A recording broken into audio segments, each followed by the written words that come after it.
ঘড়ির কাঁটায় তখন ঠিক ভোর 4:47। পারস্য উপসাগরের আকাশে হঠাৎ তীব্র আলো আর বিকট শব্দে ভেঙে পড়ল দুটি ইরানি আত্মঘাতী ড্রোন। মার্কিন যুদ্ধজাহাজ থেকে ছোড়া মিসাইলের আঘাতে পুরো হরমুজ প্রণালী যখন কাঁপছে, ঠিক তখনই হোয়াইট হাউসের ভেতরে বসে আমেরিকার নতুন অর্থমন্ত্রী এক ভয়ঙ্কর চক্রান্তের খসড়া তৈরি করেছেন, যা পুরো মুসলিম বিশ্বকে স্তম্ভিত করে দিয়েছে। আমেরিকার ব্যাংকে আটকে থাকা ইরানের প্রায় $100 বিলিয়ন, যা দিয়ে যুদ্ধবিধ্বস্ত দেশ পুনর্গঠনের কথা ছিল, ডোনাল্ড ট্রাম্পের নির্দেশে সেই বিপুল অর্থ এখন কুয়েত আর বাহরাইনের মতো মার্কিন মিত্রদের পকেটে ঢুকানোর এক নজিরবিহীন আইনি ডাকাতির ছক কষা হচ্ছে। পশ্চিমা মিডিয়া CNN বা BBC এই ঘটনাকে সাধারণ আইনি প্রক্রিয়া বলে ধামাচাপা দিলেও লিক হওয়া গোপন ইন্টেলিজেন্স মেমো বলছে আমেরিকার এই অর্থনৈতিক ব্ল্যাকমেইলের জবাবে ইরান স্পষ্ট জানিয়ে দিয়েছে, $24 বিলিয়ন অবরুদ্ধ রেভিনিউ এখনই মুক্তি না দিলে এই ভঙ্গুর যুদ্ধবিরতির চুক্তিকে কাগজের টুকরোর মতো উড়িয়ে দিয়ে পুরো মধ্যপ্রাচ্যকে জ্বালিয়ে দেওয়া হবে। আপনি যদি বর্তমান মুসলিম বিশ্বের পিছিয়ে পড়ার কারণ জানতে চান এবং একই সাথে পশ্চিমাদের তৈরি এই বৈশ্বিক মধ্যপ্রাচ্য সংকটের আসল সত্যটি জানতে আগ্রহী হন, তাহলে ভিডিওটি 1 সেকেন্ডও মিস করবেন না। হরমুজ প্রণালীর আন্তর্জাতিক নৌ বাণিজ্য রুটকে অবরুদ্ধ করার লক্ষ্যে ইরানের অন-ওয়ে ড্রোন উৎক্ষেপণ এবং US সেন্টকমের তাৎক্ষণিক মিসাইল ইন্টারসেপশন কেবল একটি সামরিক মহড়া নয়, বরং এটি ওয়াশিংটন তেহরান 1-1 মনস্তাত্ত্বিক যুদ্ধের চূড়ান্ত ক্লাইম্যাক্স। ট্রাম্প প্রশাসন যখন ইরানের গোরুক এবং কেশম দ্বীপের উপকূলীয় রাডার স্টেশনগুলোতে বিমান হামলার মাধ্যমে ধুলোই মিশিয়ে দিচ্ছিল, তখন তেহরান খুব ভালো করেই জানতো যে বৈশ্বিক জ্বালানি সরবরাহের এই মূল ধমনীতে আঘাত করলে ট্রাম্পের অর্থনৈতিক অহংকার সরাসরি ভেঙে পড়বে। পেন্টাগনের ভিতরের খবর অনুযায়ী ট্রাম্প এই ড্রোন হামলাকে তার প্রশাসনের মধ্যপ্রাচ্য রোডম্যাপের উপর সরাসরি একটি ইরানি চপেটঘাত হিসেবে দেখছেন, যার কারণে তিনি কোনো প্রকার কূটনৈতিক সৌজন্যের তোয়াক্কা না করে সরাসরি সামরিক শক্তি প্রদর্শনের নির্দেশ দিয়েছেন। এই আকাশযুদ্ধ প্রমাণ করে যে পরাশক্তিরা মুখে শান্তির কথা বললেও পর্দার আড়ালে তারা প্রতিনিয়ত এমন এক বিস্ফোরক পরিস্থিতি তৈরি করে রাখছে, যা যে কোনো মুহূর্তে পুরো বিশ্বকে তেলের বাজার এবং অর্থনৈতিক মন্দার এক গভীর খাদে ফেলে দিতে পারে। মার্কিন ট্রেজারি সেক্রেটারি স্কট বেসেন্ট যেভাবে ইরানের অবরুদ্ধ ব্যাংক অ্যাকাউন্ট এবং আন্তর্জাতিক জলসীমায় জিম্মি থাকা তেলের ট্যাঙ্কারগুলোকে সরাসরি উপসাগরীয় দেশগুলোর পুনর্গঠনের জন্য ব্যবহার করার আইনি বৈধতা খুঁজছেন, তা আন্তর্জাতিক অর্থনীতির ইতিহাসে এক নজিরবিহীন চাতুর্য। ওয়াশিংটনের এই নতুন চালের মূল উদ্দেশ্য হলো একদিকে ইরানের আর্থিক মেরুদণ্ড ভেঙে দেওয়া, অন্যদিকে কুয়েত ও বাহরাইনের উপর ইরানি ক্ষেপণাস্ত্র হামলার কারণে মার্কিন মিত্রদের যে ক্ষোভ তৈরি হয়েছিল তা ইরানের টাকা দিয়েই ধামাচাপা দেওয়া।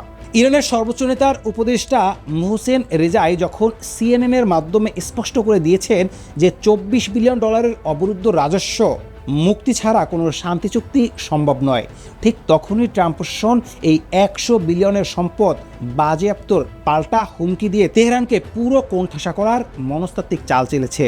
এই অর্থনৈতিক আগ্রাসন প্রমাণ করে যে আমেরিকার কাছে আন্তর্জাতিক আইনের কোনো মূল্য নেই, যখন তাদের নিজস্ব ভূরাজনৈতিক স্বার্থ এবং মার্কিন করদাতাদের ডলার বাঁচানোর প্রশ্ন সামনে আসে।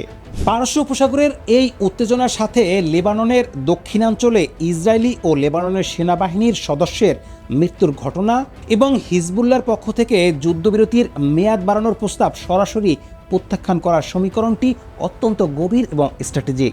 তেহরানের মূল রণকৌশল হলো তারা ওয়াশিংটনের সাথে পরমাণু বা অর্থনৈতিক চুক্তি তখনই করবেন যখন ইসরায়েল লেবানন ও গাজা ফ্রন্ট থেকে পুরোপুরি পিছু হটবে, যা আমেরিকার তৈরি করা আঞ্চলিক শান্তি প্রক্রিয়ার ভেতরের আসল ফাটলটিকে জনসম্মুখে নিয়ে এসেছে। হিজবুল্লাহ খুব ভালো করেই জানে যে ট্রাম্প প্রশাসন এই মুহূর্তে এশিয়ান ও ইউরোপীয় থিয়েটারে মনোযোগ দেওয়ার জন্য মধ্যপ্রাচ্যে একটি আপেক্ষিক যুদ্ধবিরতি চাইছে, আর ঠিক এই দুর্বলতাকেই কাজে লাগিয়ে ইরানের প্রতিরোধ অক্ষকে অ্যাক্সিস অফ রেজিস্ট্যান্স আরও শক্তিশালী করেছে। ইসরায়েলি প্রধানমন্ত্রী নেতানিয়াহু নিজের রাজনৈতিক অস্তিত্ব টেকাতে লেবাননে যখন রক্ত গঙ্গা বইয়ে দিচ্ছেন, তখন তেহরান হরমুজ প্রণালীকে অশান্ত করে ট্রাম্পকে এই বার্তা দিচ্ছে যে লেবানন শান্ত না হলে পারস্য উপসাগরের বাণিজ্যিক রুটও সুরক্ষিত থাকবে না। এদিকে পাকিস্তানের পররাষ্ট্রমন্ত্রী মহসিন নাকবি যখন এই চরম উত্তেজনার মাঝে হঠাৎ তেহরানের মাটিতে পা রাখেন এবং ইরানের নেতৃত্বের সাথে অবরুদ্ধ আলোচনা পুনরুজ্জীবিত করার চেষ্টা করেন, তখন বুঝতে হবে মধ্যপ্রাচ্যের এই সংকট আর কোনো আঞ্চলিক গণ্ডির মধ্যে সীমাবদ্ধ নেই।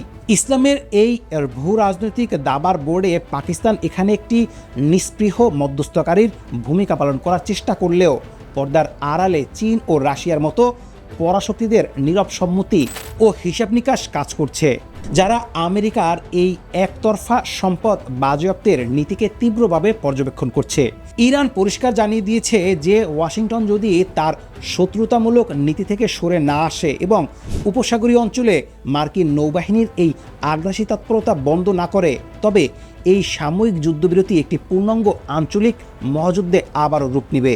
হরমুজ প্রণালীর প্রতিটি বালুকণা এবং জলসীমার নিচে এখন যে বারুদের গন্ধ তা প্রমাণ করে যে ট্রাম্পের শুল্ক নীতি এবং নেতানিয়াহুর যুদ্ধবাদ চরিত্রের খেসারত দিতে আজ হোক কাল মানব সভ্যতাকে একটি সর্বগ্রাসী তৃতীয় বিশ্বযুদ্ধের মুখোমুখি হতে হবে। হরমুজ প্রণালীর আকাশযুদ্ধ এবং ট্রাম্পের এই $100 বিলিয়ন গোপন অর্থনৈতিক ব্ল্যাকমেইল স্পষ্ট করে দেয় যে বৈশ্বিক পরাশক্তিদের শান্তির বাণী আসলে এক ধরনের নগ্ন প্রতারণা, যা যে কোনো মুহূর্তে ধসে পড়তে পারে। পশ্চিমা মিডিয়া যখন এই কৌশলগত সম্পদ লুটকে সাধারণ আইনি প্রক্রিয়া বলে প্রচার করছে, তখন আমরা এর ভেতরের আসল ভূরাজনৈতিক গভীরতা এবং মুসলিম বিশ্বের উপর এর দীর্ঘমেয়াদী প্রভাব আপনাদের সামনে উন্মোচন করলাম। আমরা বাংলাদেশ থেকে বৈশ্বিক নিরাপত্তার এই চরম মুহূর্তগুলোর উপর তীক্ষ্ণ নজর রাখছি। আমাদের চ্যানেলের সকল সদস্যকে আবারও ধন্যবাদ জানাচ্ছি আমাদের এই তথ্য যাত্রার সাথে থাকার জন্য। ভিডিওটি ভালো লাগলে লাইক, শেয়ার এবং সাবস্ক্রাইব করে আমাদের এই স্বাধীন ভূরাজনৈতিক পরিবারের অংশ হয়ে থাকুন। দেখা হবে পরবর্তী ভিডিওতে। আল্লাহ হাফেজ।